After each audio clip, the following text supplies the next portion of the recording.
Muy bien, Miguelito, sigamos con lo de la misericordia.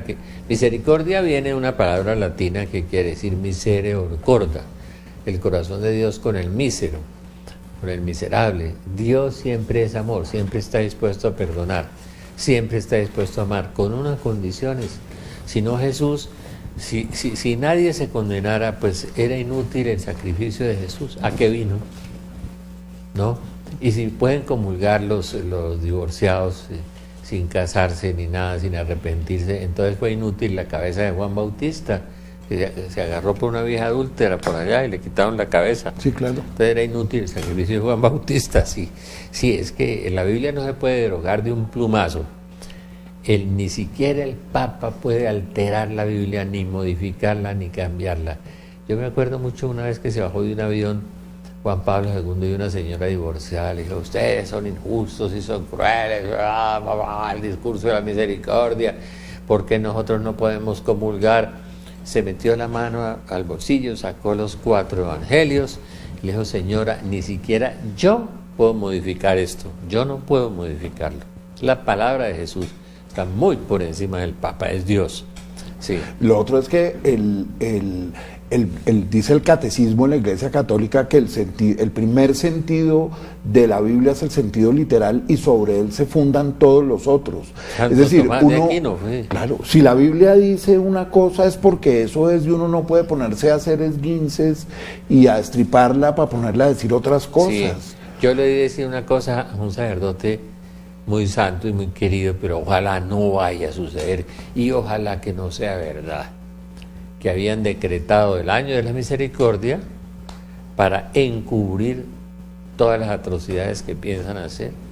Yo espero que no sea así, porque si eso es así, si llegamos a la apostasía y a la aberración total, es decir, que los castigos de Dios se van a acelerar, como decía el padre Gruner, que decía que si no consagraban a Rusia y que después de octubre los castigos de Dios vendrían sobre el mundo de una forma acelerada y brutal, pues, y el mundo sería destrozado, ¿no? Como dicen lo mismo de Akita, Japón. Y eso también es misericordia, porque como Dios es infinitamente justo, Dios se vale de todo eso para que el hombre se arrepienta, ¿no?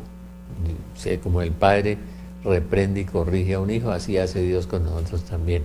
Entonces, si Jesús, que profetizó la destrucción de Jerusalén y se cumplió 37 años después de que Jesús subió al cielo, eso era ¿qué? Misericordia, misericordia también. Se destruyó Jerusalén, imagínense, y Jesús fue el que la anunció, y fue terrible el sitio de Jerusalén. Lean a Flavio Josefo. ¿No dice por ahí alguien, Santiago? Tendré misericordia de los que tuvieron y no tendré de los que no tuvieron. De quienes no la tuvieron, eso la tengo acá, me parece que fue Mateo el que dijo eso. No tendré de los que no tuvieron, sí. No, creo que Santiago. Bueno, sigamos. Sí, entonces, pues la verdad es que uno sí se queda un poquito preocupado con esto, porque no puede uno fundar toda su vida sobre una mentira o sobre una verdad a medias, porque es que la consecuencia de eso va a ser cuando se acabe la misericordia de Dios y pase el juicio y venga el tiempo de la justicia, ahí va a ser la consecuencia y el riesgo es demasiado alto, es que es la eternidad entera en tormento y en dolor por cuenta de que uno durante 10, 15, 20 o 40 años se confió en... Ese pecado se llama presunción. Y es uno creer que el Espíritu Santo lo va a salvar. Y es uno de los 5 pecados que hay que no tienen perdón de Dios. La presunción es uno de esos. Es que es un descaro absoluto. Además, sí, normal, mismo, ¿no? Uno sabe que las cosas que a uno le cuestan son las que más disfruta. O sea, sí, ahorrar para comprar la bicicleta, ahorrar para comprar la moto, para comprar el carro, para la casa, hacer el esfuerzo, privarse de eso da una satisfacción enorme. Eso elimina el cielo, negarse a sí mismo, elimina cargar la cruz y seguirlo. La cruz, la puerta estrecha, todo. Entrar por la puerta estrecha, todo. Porque con la misericordia es como la teoría del prosperity gospel, de los evangélicos, sí, de claro. La prosperidad. Entonces el Evangelio se vuelve una autopista de 10 carriles donde no hay obstáculos, ¿no? Y el reino sufre violencia y los violentos la arrebatan, dijo Jesús. Y es el reino de Dios dentro de mí, el que tengo que arrebatar venciéndome a mí mismo. Su misericordia se derrama de generación en generación sobre los que le temen. Tendré misericordia de los que tuvieron. Bienaventurados los misericordiosos, porque alcanzarán misericordia. O sea, hay que alcanzarla. Esa es una bienaventuranza de Mateo 5. Alcanzarán misericordia. Yo la cita que yo he visto era de Mateo 5, que dice, felices los misericordiosos, porque obtendrán misericordia. Es la misma, es esa. Sí, es que la que yo le digo es de Santiago.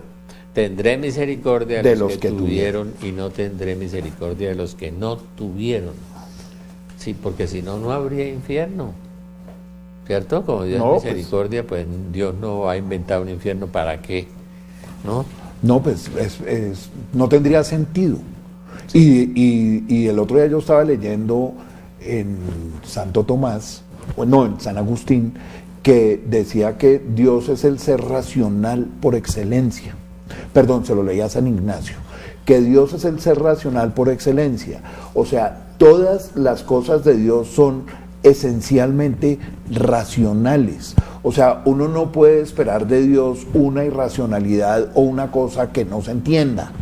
Entonces, si no tendría sentido que diga todo lo que dice a lo largo de la Biblia para que después los teólogos interpreten que eso era una equivocación y que era una pendejada y que eran eufemismos, porque él que se sacó todo de la manga no podía explicar eso bien explicado. Y sacar un texto fuera del contexto.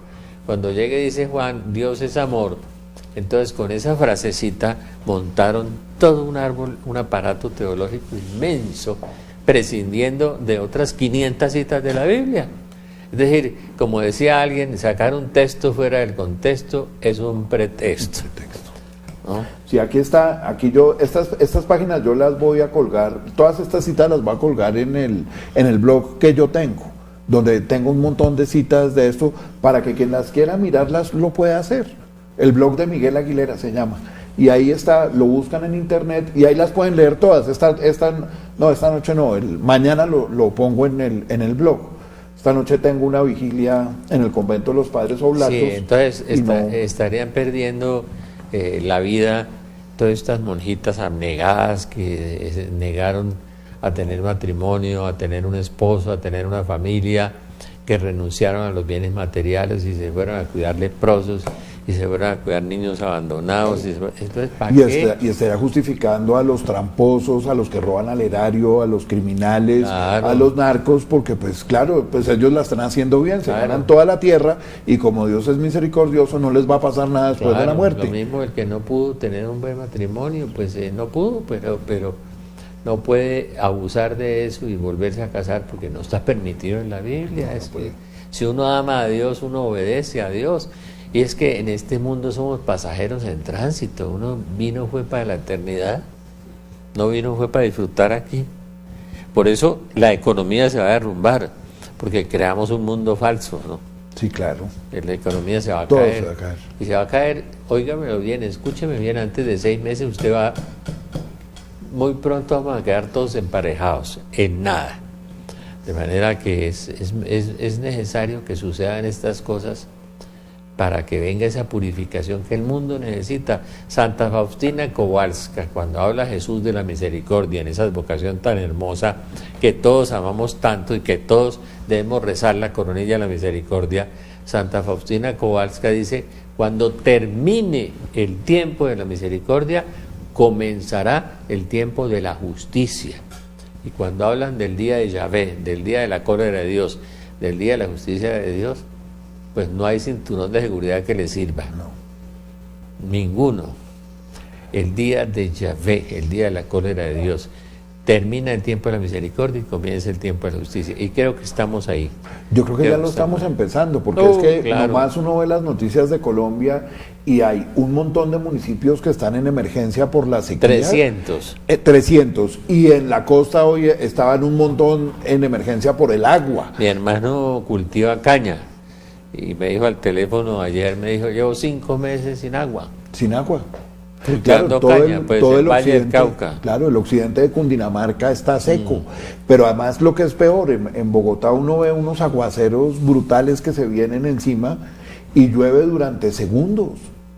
O sea, eso no alcanza ni a penetrar la tierra. Y claro, es impresionante. Y lo que viene.